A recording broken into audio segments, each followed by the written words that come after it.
Well, Merrick Garland is successfully confirming why he was always unfit for SCOTUS.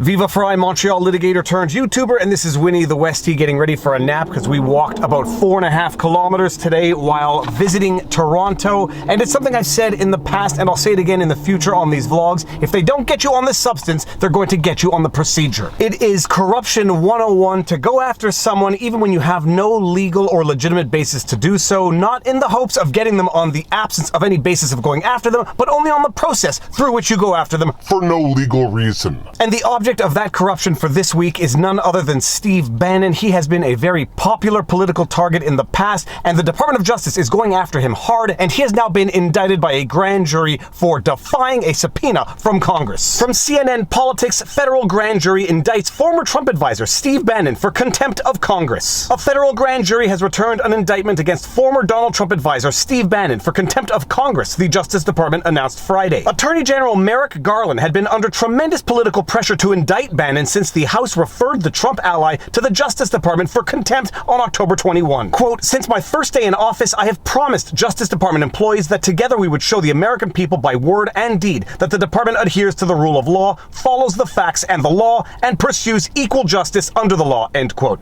Garland said in a statement Friday. Quote, "Today's charges reflect the department's steadfast commitment to these principles," end quote. For those of you who have been around my channel for long enough, you know I am a firm believer in the principle of confession through projection. Well, this does not seem to be a case of confession through projection. This just seems to be a case of outright lying. Whatever Merrick Garland said here is the exact opposite of what they are doing, talking about justice, talking about following the facts. Now, bear in mind, all of this goes down to a subpoena that was issued to Steve Bannon for the events of January 6th, alleging that Steve Bannon somehow incited or encouraged the violence of that day. And talk about following the facts, the FBI has confirmed that there was no insurrection, there was no coordinated anything as relates to January 6th, and nonetheless, they go after Steve Bannon, and in the process of going after him for a totally baseless accusation, they go ahead and get him on the process. He defied a subpoena. They are going to now try to hold him in contempt of Congress. Merrick Garland, bowing to the tremendous political pressure to go after former Trump advisor Steve Bannon, confirms exactly why he had no place on the Supreme Court of the United States of America, because the SCOTUS is about justice and this is about politics.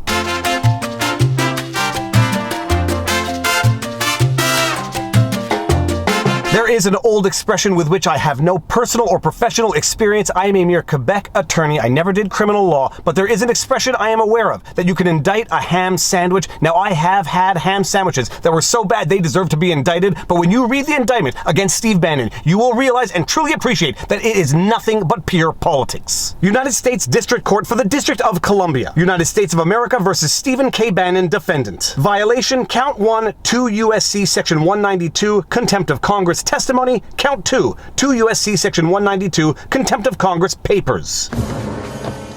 Your papers, please. Now, for those of you who may not know the backstory about Merrick Garland, he was slated to become a Supreme Court justice, but the Republicans apparently stonewalled and never held a hearing to confirm Merrick Garland, so he never made it to the SCOTUS because there was a change in power in politics, so he might have something of a grudge against the former powers that be. Steve Bannon is a former Trump advisor and has been political public enemy number 1 for a while now, and he was served with a subpoena to appear before Congress to bring with him any and all information, documents, etc., related to his alleged involvement in the January 6th riots. Bannon invoked executive privilege. Rightly or wrongly, he invoked executive privilege and defied the subpoena, but I'll just read you a little bit of the backdrop from the indictment. On June 30, 2021, the U.S. House of Representatives, the House, adopted House Resolution 503, which established the Select Committee to investigate the January 6th attack on the United States Capitol. One of the Select Committee's function, as set forth in House Resolution 503, was to investigate the facts, circumstances, and causes relating to the domestic terrorist attack on the Capitol, including facts and circumstances relating to B. Influencing factors that contributed to the domestic terrorist attack on the Capitol and how technology, including online platforms, financing, and malign foreign influence operations and campaigns may have factored into the motivation,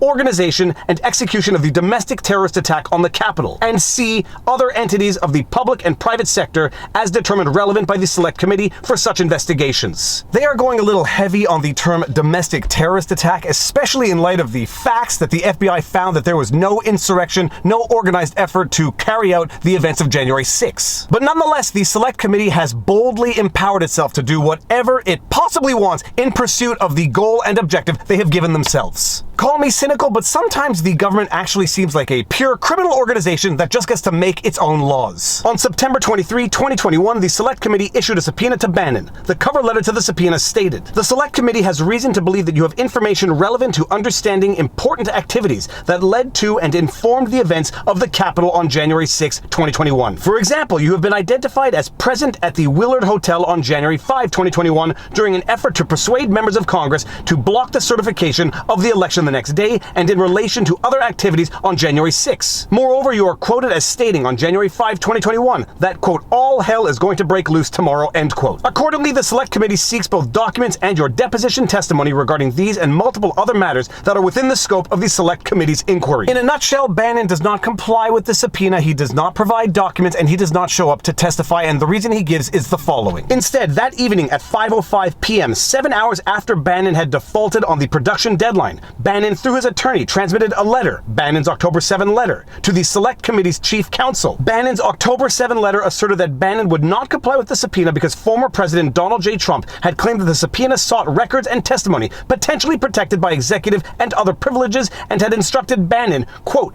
to the fullest extent permitted by law, end quote, to A, where appropriate, invoke any immunities and privileges he may have from compelled testimony in response to the subpoena, B, not produce any documents concerning the privileged material in response to the subpoena, and C, not provide any testimony concerning privileged material in response to the subpoena, end quote. After Bannon's initial refusal to comply with the subpoena, the Select Committee issues another letter, and that letter reads as follows. The following day, on October 15, 2021, the Select Committee chair sent a letter to Bannon, through his attorney, addressing Bannon's refusal to produce documents or a log of withheld records and his failure to appear for deposition testimony as required by the subpoena. In the letter, the Select Committee chair stated, in part, A, that Bannon had, quote, now willfully failed to both produce a single document and to appear for his scheduled deposition. The Select Committee believes that his willful refusal to comply with the subpoena constitutes a violation of federal law. That the Select Committee would meet on Tuesday, October 19, 2021 to consider initiating contempt of Congress procedures based on Bannon's refusal to comply in any way with the subpoena, and that if there were, quote, any additional issues relating to Bannon's non-compliance with the subpoena that have not been addressed, end quote, Bannon should, quote, submit them in writing to the Select Committee by 6 p.m. Eastern Standard Time on Monday, October 18, 2021 for the Select Committee's consideration in its deliberations, end quote. The indictment then alleges that Bannon made no substantive efforts to comply with their second angry letter, and that just made them even angrier, and now Bannon has been indicted by a grand jury in D.C. Count 1, contempt of Congress testimony. Count 2, contempt of Congress papers. Pretty straightforward. Bannon has been indicted for failing to provide testimony as required under the subpoena and for failure to provide documents as required by the subpoena, and this is nothing more than a pure political witch hunt. Pure and simple. It is a pure political witch hunt spearheaded by Merrick Garland, contender for SCOTUS, and I'm not going to compare it to other famous people in the past who have been held in contempt of Congress. I'm just going to say, on its face, as a standalone contempt charge, this is bogus political witch hunt. There was no factual basis to subpoena Steve Bannon in the first place, but they only did it knowing that he would defy it so that they could go after him for contempt. The man who was denied a seat on SCOTUS is now going after the former advisors to the former president of the party that denied him that seat. And as if that's not bad enough, we have to go to what the mainstream media is talking about. You have the likes of Brian Stelter faulting Fox News for not covering this story. Stelter goes to Twitter to say, look, CNN, ABC, NBC, all of the other fake news media are covering this front and center, to which I responded to Brian Stelter, whoa guys, you reported on that Russiagate hoax for years. It was front page story on your news outlets for years, and you've been somewhat silent on the Danchenko indictments, which basically proved that that entire narrative that was front and center on your fake news media outlets was totally fake news.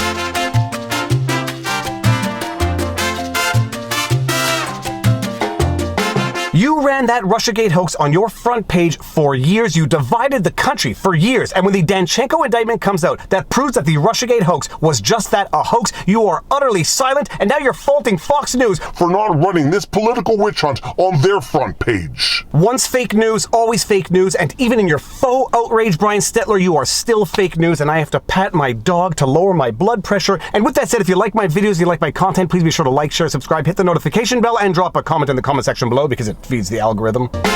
If you want to support the channel, all of these support links are in the pinned comment. Robert Barnes and I do weekly live streams every Sunday. We do weekly streams with a guest every Wednesday called The Sidebar. If you want to find us and support us on Locals, where supporters get lots of exclusive content, you can find us at vivabarneslaw.locals.com. All of my content is also on Rumble, but more important than anything, take care of yourselves, check in on friends and family, make sure everyone around you is doing well, and I'd better move because I think I'm getting a ticket. Peace out. Booyah!